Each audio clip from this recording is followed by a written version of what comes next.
give more returns. Get more security and more interest on your fixed deposits from Sri Lanka's largest finance company, LMDtv Finance.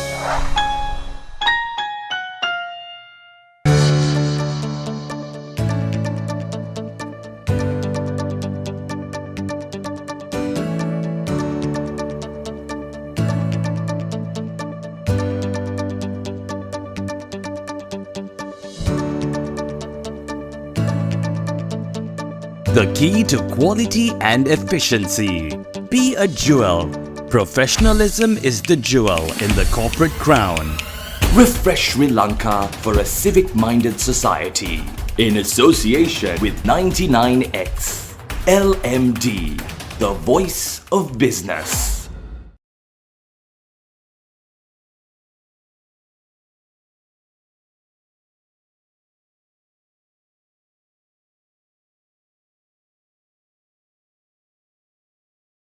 Hello and welcome to LMDtv. Tonight on the forum, we're zooming in on the most respected entities in Sri Lanka. And with us, we have the market leader Sri Lanka at Nielsen IQ, Adrian Hakel. Adrian, it's lovely to have you on the show. So yeah, it's a pleasure to be here. Adrian, to start off our conversation, we recently saw the release of this year's Most Respected Entities in Sri Lanka magazine, and it recognizes and celebrates local entities that have thrived amidst all the adversity, be it the pandemic, economic crisis, and overall uncertainty that we're feeling here. When you look at the magazine and the rankings, what are your main observations when we look at this year's Most Respected Entities? Okay, so when we look at the most respected entities, right, the most respected survey that we do conduct, at an overall level, I think it would be important not only to focus on the entities that were nominated for any of the categories in the most respected survey, but also to maybe focus on the wider business community. You know, if you think about your street side vendors, your local grocery stores, your smaller scale micro enterprises, right up to your larger corporates or conglomerates. See, every single business has faced difficulties over these last 5 or so years, right? I mean, starting from the 2019 bombings, right up to the COVID-19 pandemic, and even the ongoing economic struggles that we are facing at the moment. And through all of this, which again, not only focusing on the most respected entities, but on the wider business community as well, I think there are a couple of observations I have that I would like to emphasize, in which relates to how we have actually endured during this particular period. So number one would be resilience, and the second would be adaptability. Right. So when we speak in terms of resilience, it's how these organizations were able to withstand and recover from various shocks that have hit the economy in the recent years.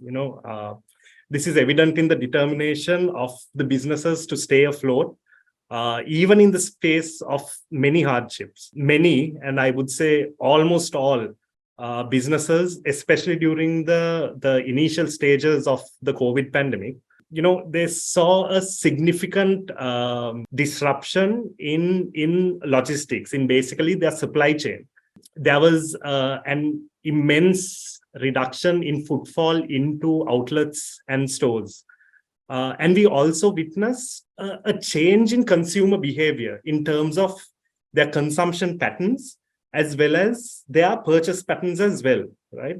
But I think through all of this, businesses have been able to adapt and adopt and pivot their operations to meet these challenges. For example, there was, the turn to e-commerce. There was the introduction of contactless delivery options, and also the utilization of digital platforms to reach their customers. So I think this ability to weather the storm and find new avenues of growth for their organization speaks volumes about the persistence of all businesses within the community. So number two, like I mentioned, was adaptability, right? So locally, businesses have shown a remarkable capacity to adapt to rapidly changing circumstances. So The pandemic brought about a rapid overhaul in, business models. There was the fostering of work from home strategies. And I think all of this helped businesses maintain the operations, to ensure the maintenance of the operations, to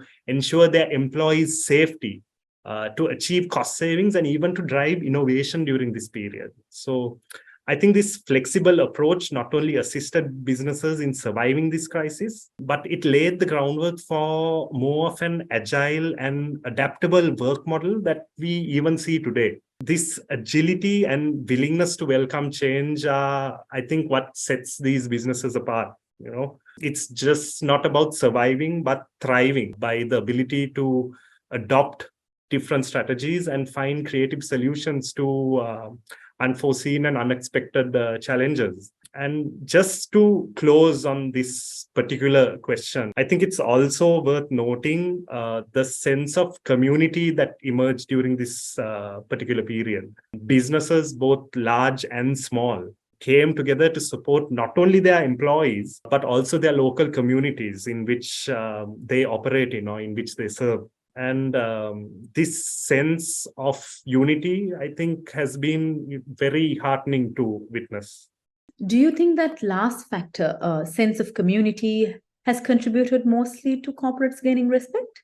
So not necessarily, right? Because we were in a time of need back then. So I don't think any organization was solely focused on gaining, corporate respect from the initiatives that they took, especially during the COVID period, because everyone was struggling. Everyone was on the back foot. So I think it was just purely, the passion that the corporates had, the businesses had, in trying to overcome the situation, trying to help out the employees, trying to help out the employees' families, and also, the local communities. So I would say it's not from the point of view of trying to gain a leverage in terms of, corporate respect, but more in terms of, trying to correct the ship and, where we went wrong, and, trying to help, the community as a whole overcome the situation that we faced. From what we've seen from the study, what are the key elements of gaining corporate respect today in Sri Lanka? So there are many facets or many aspects, right? When it comes to earning respect, I mean, whether it's self-respect or corporate respect, and I think it's important to acknowledge that there are no, easy shortcuts to achieving it. If you take the example of a brand, establishing a brand requires a sustained and often challenging effort.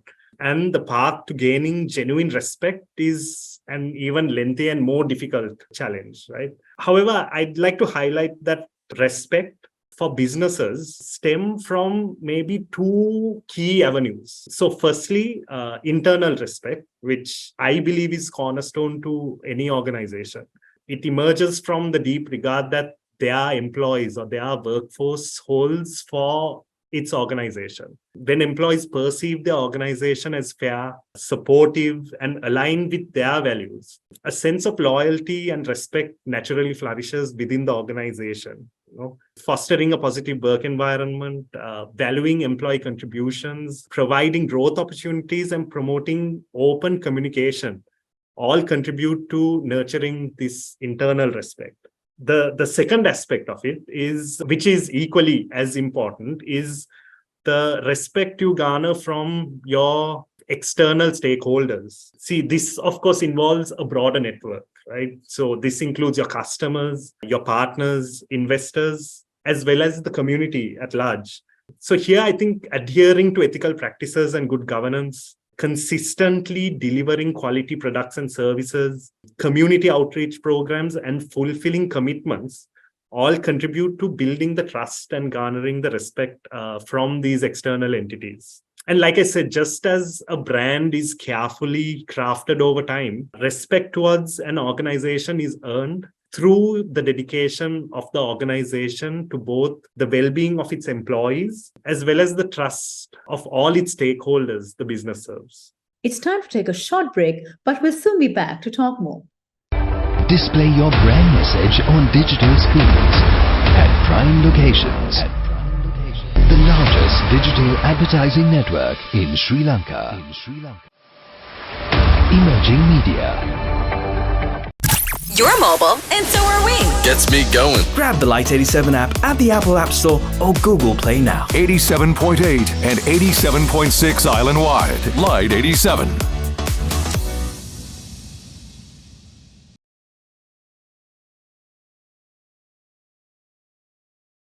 Welcome back to the show. We've been talking to Adrian Hakel, who's the market leader Sri Lanka at Nielsen IQ. As our viewers will know, surely, most respected entities in Sri Lanka is based on a study that is commissioned and conceptualized by LMD and conducted by Nielsen IQ. And it measures how companies are perceived based on several criteria, ranging from financial performance to crisis management.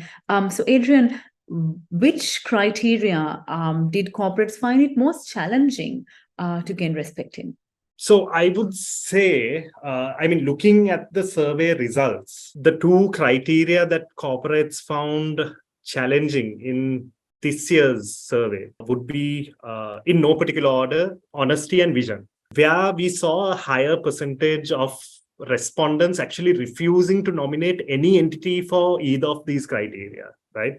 So this could stem from short-term pressures that businesses face with regard to quarterly results and immediate profits, which may be perceived as maybe companies taking decisions to appear to be beneficial in the short term, but might deviate a bit from their vision in longer or a medium-term sense. Then there is also the fact that in an age where, any speck of information that you require is available just by a simple search and a click of a button. There is a higher level of importance and responsibility placed on an organization by its stakeholders to be more transparent and accountable for its business practices. So yeah, vision and honesty were the two aspects where the survey respondents actually found it a bit more difficult to nominate a particular entity for that criteria. Adrian, you spoke of companies gaining respect.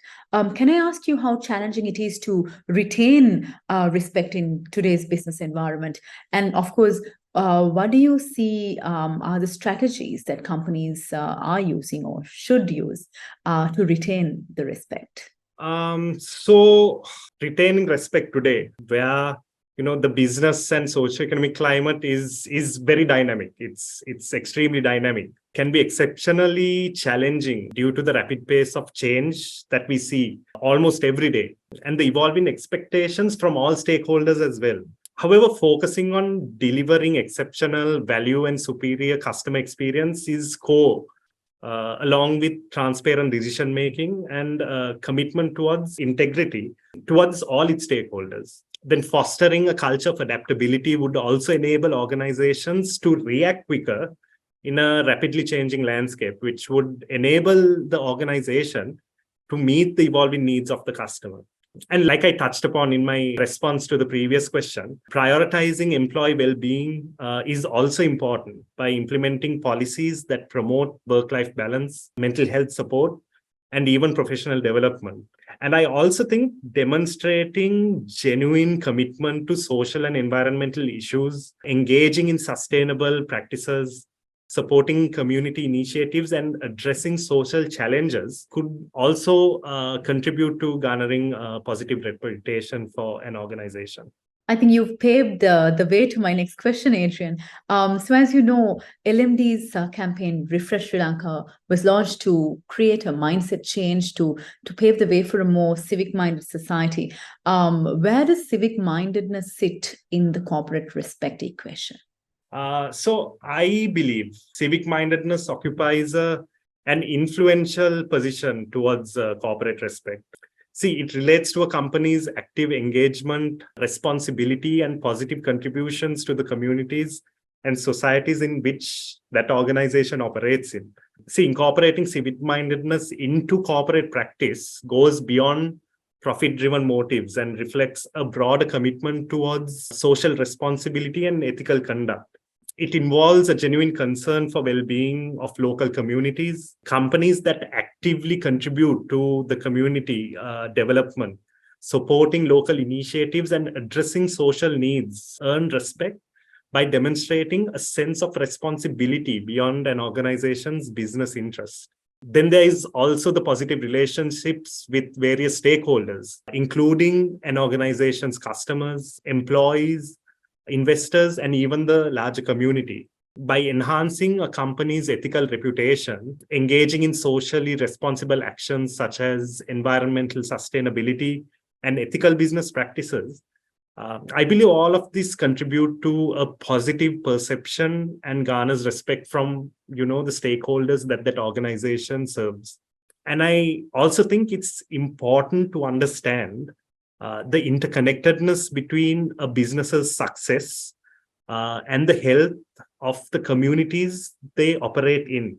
See, contributing to a community's well-being helps build a sustainable ecosystem that not only supports the company's growth over time, but also nurtures the communities that they operate in. It's been a delight talking to you, Adrian. And before we let you go, do you have any final thoughts that you would like to share with our viewers today?